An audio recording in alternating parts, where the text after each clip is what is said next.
Hello, my name is Rituraj Phukan. I live in Assam, which is in northeast India, part of the eastern Himalayan region, which is one of the early climate impacted and most vulnerable in the entire world. I belong to the Thai Ahom community. The Thai people are one of the largest indigenous groups in the whole world and inhabit a large part of the eastern Himalayan region, thereby at the front lines of climate change. Our region is also home to about 200 different indigenous communities, some of them living in the mountains, some riparian along the Brahmaputra River, and others close by to the forest and foothills of the region.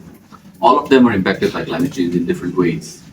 Biodiversity loss and consequent impacts on health, immunity, and well being. Increased instances of floods, erosion, these are just some of the well known consequences of climate change in our region. Lesser known are the impacts because of uh, climate change, including human wildlife conflicts. For example, this region is one of the most impacted by human elephant interactions. Elephant depredation takes a lot of lives. At the same time, many elephants are also victims of retaliation in our region. The loss of grasslands, the proliferation of invasive creepers, increased heat, and loss of water bodies are just some of the reasons which is driving elephant herds from the foothills into human habitation areas, raiding granaries, food grains, croplands, and driving conflict all across the eastern Malayan region. My hometown, Nagaon, is very close to the Nagaon Karbi Anglong border, which is one of the most intense in terms of human elephant conflict. And the intensity of conflicts has only increased in the last few years. There are very few studies, but climate change is definitely a driver because personally, I have seen how grasslands have been overrun by invasive creepers, how thorny creepers have covered bamboo and other fodder plants, thereby making them inaccessible to the roaming elephant herds. And the disappearance of a lot of traditional fruits native to the region is another reason also driving conflict. One of the unique things about our region is that indigenous people are still very much gathering a lot of their food.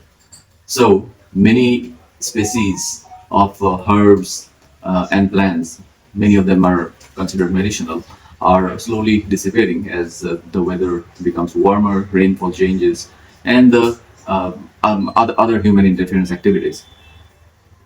One of the things that was highlighted, a very interesting event that took place with a friend of mine from the mission community during the COVID-19 pandemic, was that uh, it came to light when it became mandatory for everybody to take the vaccine to access public services, that entire villages of indigenous communities had never been vaccinated in their lives.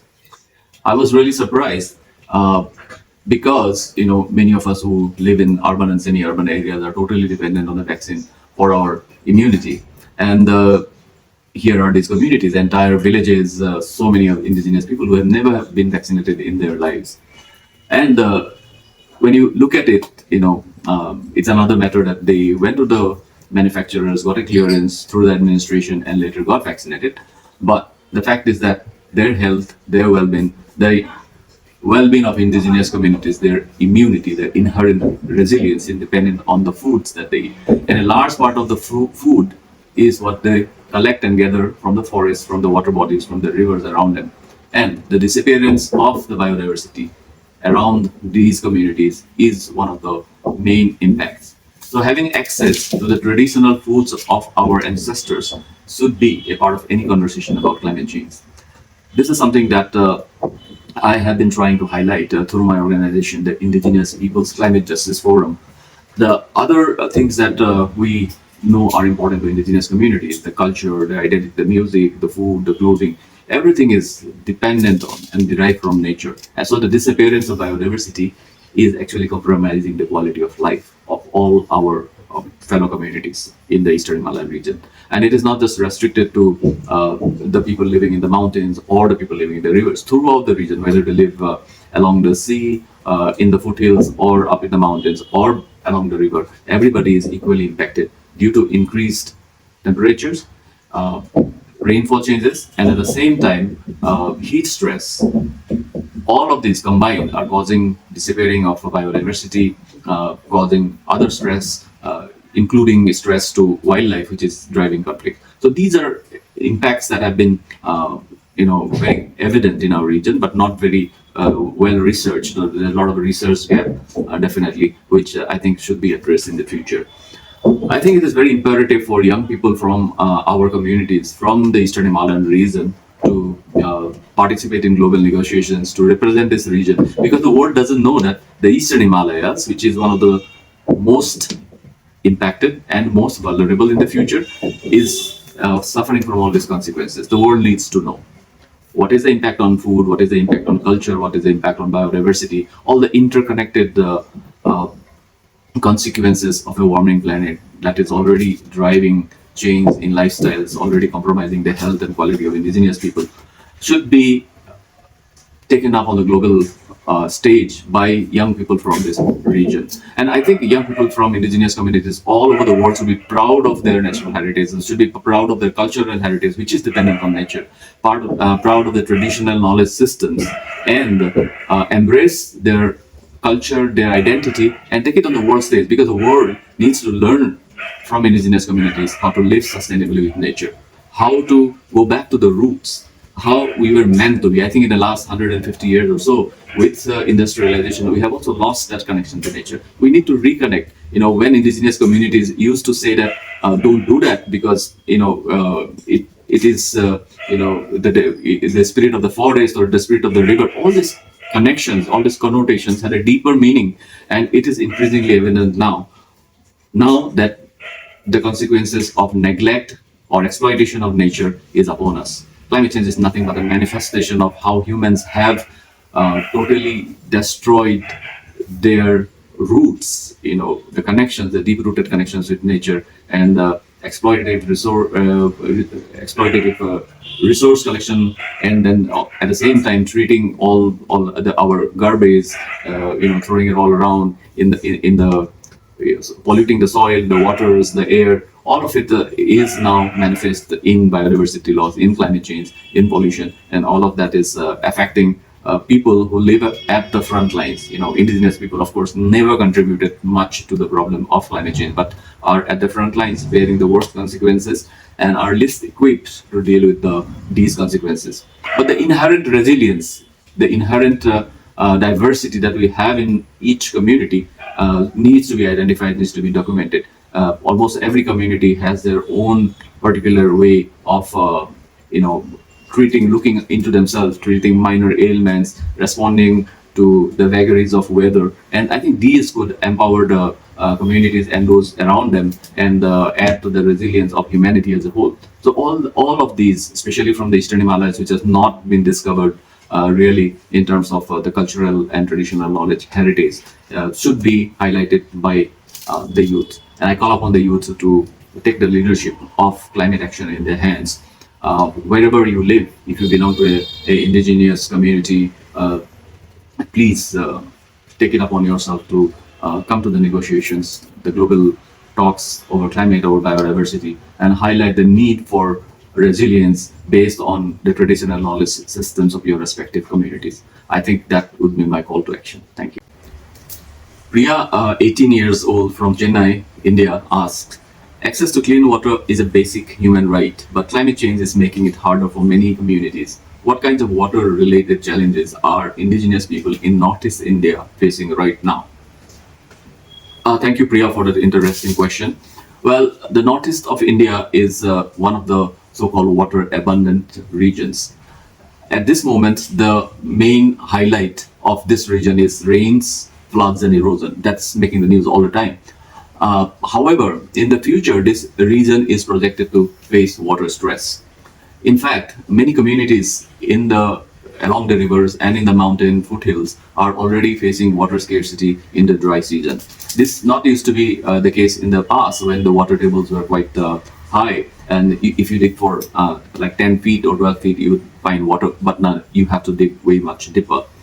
Now, one of the things that has been highlighted by a study a few years back, which was actually a data-driven analysis of where the Third World War, which is likely to be over water, might take place, and the Brahmaputra Ganga Valley was highlighted as one of the 5 possible regions in the world where water stress will be there, and that is because the Hindu Kush Himalaya study assessment actually pointed out that the Eastern Himalaya region is warming quite fast, and within the Eastern Himalaya region, we are on track to lose 95% of the glaciers by the turn of the century if warming continues at the current rates. However, if we were successful in limiting warming to 1.5 degrees Celsius, which is the goal of the Paris Agreement, then still the Eastern Himalayan region will lose about 2/3 of the glaciers. Now, about 30% or more of the water flowing down the rivers, including the Brahmaputra here, are from glacial meltwater. So the accelerated melting of glaciers means that we are more vulnerable to floods and erosion and displacement and other consequences in the short term. And in the long term, we are more vulnerable along with the change in rainfall cycles. In fact, the overall decrease in rainfall and dams being built upstream. I think we are looking at a region which is where water scarcity is quite real. Thank you. 22-year-old Hassan from Lahore, Pakistan has sent a question. How is climate change affecting groundwater and river systems in your region, and what solutions are communities turning to? One of the effects that has been elaborated by me in the earlier question is that the groundwater level is falling, so communities have to dig deeper to reach water. At the same time, during the rainy season, because of the rainfall change, we are getting intense floods and very frequent floods compared to what it used to be like before. Earlier, this area was known for intermittent or rather incessant rain that continued over several days and sometimes even for weeks. But now we see the huge amount of rainfall falling in a very short period of time, which causes a lot of damage to infrastructure, causes flash floods and erosion. And that change is actually affecting people not only in the rural areas but also increasingly in the urban areas. At the same time, the cycle of floods followed by droughts has affected communities all around this region because we hardly get winter rains now, and that has affected not just water availability for people but also for crops. So we are seeing a kind of compromise on food security. It is not very intense, it is not very evident now because there is a food public distribution system, and there are abundance of harvest during the primary growing season. But I think in the future that could be another problem as well. Vegetation change, the loss of insects and other pollinators, I think these are very, very less studied areas. So there is a research gap to directly actually say how we are being affected by the changing groundwater and water flow in the river systems.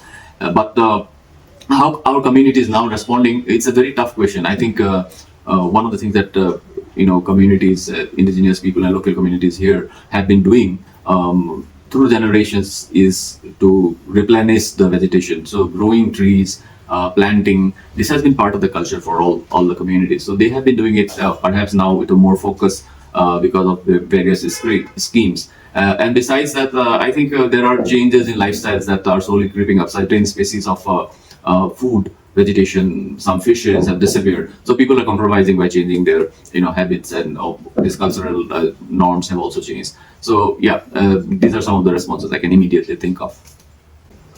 Kai, 21 years from Manila, Philippines, asked, what role do youth and indigenous leaders have in ensuring governments and corporations are held accountable for protecting clean water sources under international frameworks like the SDGs?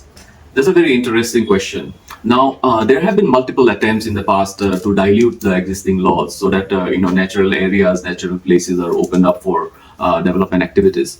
And I think the primary, because we are an underdeveloped region, the primary focus of our governments is to provide the best services, and of course that is also related to the SDGs. And while doing so, many times governments have to look at the natural resources, and I understand it is required. If you need to build a road, sometimes you need to expand into areas that have not been built up in the past, but it is necessary to ensure that we have complete and informed consent of the communities that are affected directly and indirectly. And the youth and indigenous leaders must ensure the future well-being of the communities while making any decision. And the governments and corporations also must take these communities, including all sections, including the indigenous leaders, the elderly, the youth, the women, and all the other stakeholders, because without everybody participating in the discussions, we will not know the different consequences. We will not know the different difficulties being faced by different sections of society. I think that is a key factor, and perhaps it is a most important, a critical time for the youth and indigenous leaders of the Eastern Himalayan region to be very vocal, to be very demanding about how to protect our water, our forests, our rivers, our lakes, and our biodiversity. Thank you. We have another question from Tenjin, 19 years old, from Dharamshala, India. How can young people help protect freshwater systems that are under threat from pollution, overuse, or climate change? I think this continues the discussions that I have had before with the previous questions. Young people must be informed. If you are an activist, you must be an informed activist. You must know the consequences of the freshwater ecosystems being compromised, being under threat, and what are the consequences of pollution, what is the consequence of over exploitation. And having understood that, you must understand that climate change will affect everybody irrespective of where you live. So you must ensure that everybody, all the politicians, all the media, all the elders in your community, everybody is aware, and you are able to speak on all forums with the leaders so that they represent your best interest for the future. Thank you. 17-year-old Laila from Dhaka, Bangladesh sends this question. You have spoken about water as not just a resource, but a sacred connection for indigenous communities. How can we bring that perspective into mainstream education or activism? Now, that's a very interesting question. My feeling is that everybody has an indigenous past. Forget about the last 100, 150 years. We have all started living in cities, in urban areas, and have lost connection to nature. But, even then, we realize that water is life. I think within indigenous people and local communities that are still living close to nature or natural places, they still understand that without respecting the water, without respecting the rainfall, the lakes, the ponds, without understanding the integrity of the ecosystems, which they do inherently, then you cannot be sure of how nature will act against you. So that understanding that has been passed on from generations to generations among indigenous communities is something that is lost in the urban areas, and that is what we need to go back to. If you look at all the global negotiation frameworks that have come up in the past few years, whether it's the Paris Agreement or the follow-ups, the global framework, the Kunming Montreal Biodiversity Framework, or other agreements, everybody has emphasized the importance of traditional knowledge systems, indigenous wisdom, and the indigenous way of life. I think that is what everybody needs to go back to. We have another similar question from Fatima, 18-year-old from Colombo, Sri Lanka. How can indigenous knowledge systems help solve modern environmental crises like water scarcity or ecosystem collapse? Now, if you go back to the COVID-19 pandemic, you'll see that indigenous communities all over the world were quite, unaffected by the lockdown. They were quite independent. They were self-sufficient. They did not have to depend on the resources or the food handed out by governments like in urban areas around the world. And that is because indigenous people have always lived sustainably with nature. Numerous studies have proven that the last remaining places on Earth, the areas of biodiversity that are still abundant all over the world, are still owned, managed, or looked after by indigenous people and local communities. And I think therein lies the answer. We have always known how to live sustainability with nature without knowing the meaning of the word sustainable. Or I would say before the word sustainable was even coined. So therein lies the answer, and we have to go back. And all studies point to the importance of going back to indigenous knowledge systems to solve the problems of water crisis, ecosystem collapse. Now we have a question from 16-year-old Amara from Kathmandu, Nepal, and she asks, could you share an example of a local water protection project or success story that gives you hope? Well, there are numerous initiatives led by indigenous people in local communities all around, and I think I would say that something that works is not just saving water as a water body or as a river, but when you ensure that the forests are restored, and that protects the water, that ensures that the rainfall is steady, the local climate is stable, and I think that is the key. When you understand the entire ecosystem and contribute to enhancing the ecosystem services rather than disrupting them, that I think is the key. And indigenous people in local communities around the world have, with their knowledge systems, been able to do that for a long, long time. Noor 20 from Jakarta, Indonesia, sends this question. UN Sustainable Development Goal 6 calls for universal access to clean water by 2030. In your experience, what are the biggest barriers standing in the way of achieving that goal? Well, first of all, I think it is a travesty of human justice that we are still fighting for universal safe water access, right? Secondly, the water problem is not natural. It is a artificial problem created due to the greed of certain corporations, certain organizations. If we stop over exploitation of water, if corporations stop exploiting water for their own corporate needs, for companies who make different kind of aerated drinks and other commodities, then I think the water problem will be solved to a great extent. Now we have another related question from Meghna, 18 years old, who is from my home state, Assam. She lives in Guwahati. As someone working on the front lines, what urgent message would you want youth worldwide to hear about water justice? I think it is, once again, I'll reiterate that water should be available to everyone for free. I think ensuring that universal safe water access becomes a reality by 2030 should be a priority for all governments. And how do you do that? First of all, the priority should be to ensure that water is made available to everybody rather than to some companies who want it for their industrial needs. And that prioritization, I think, will solve a artificially created problem. There's many ways, a lot of water is flowing down the rivers that can be harnessed for ensuring there is adequate supply, water supply to everybody. Even in a state like Assam, where we have so much of floods every year, we still have water scarcity in many parts of the state. The potential of rainwater harvesting is not utilized. I think it is less than 5% if you look at the entire country. So that potential should be prioritized so that the water tables, the aquifers are replenished and people should have easy access to water, not just in our region, but all over India and all over the world. Indigenous communities I have seen who have, who even live along close to the rainforest have no access to water because the water sources have run dry because of mining and other related activities. That is the compromise we have done because of development. That is placing the wrong priority. You prioritize the coal mine without ensuring adequate water supply for the communities. And in the last 70, 80 years, the water has been denuded totally from an area which should be abundant. That, I think, is a lesson for all humanity. We have another interesting question from Zarina, 17 years old, from New Delhi, India. And she is asking, working on climate issues can be emotionally tough. What keeps you going and how do you stay resilient? First of all, it is important that you do not lose hope. I'm always hopeful. I'm very optimistic. And I think that things can only get better. Secondly, I always tell people who ask me, how do you stay relevant or how do you stay resilient?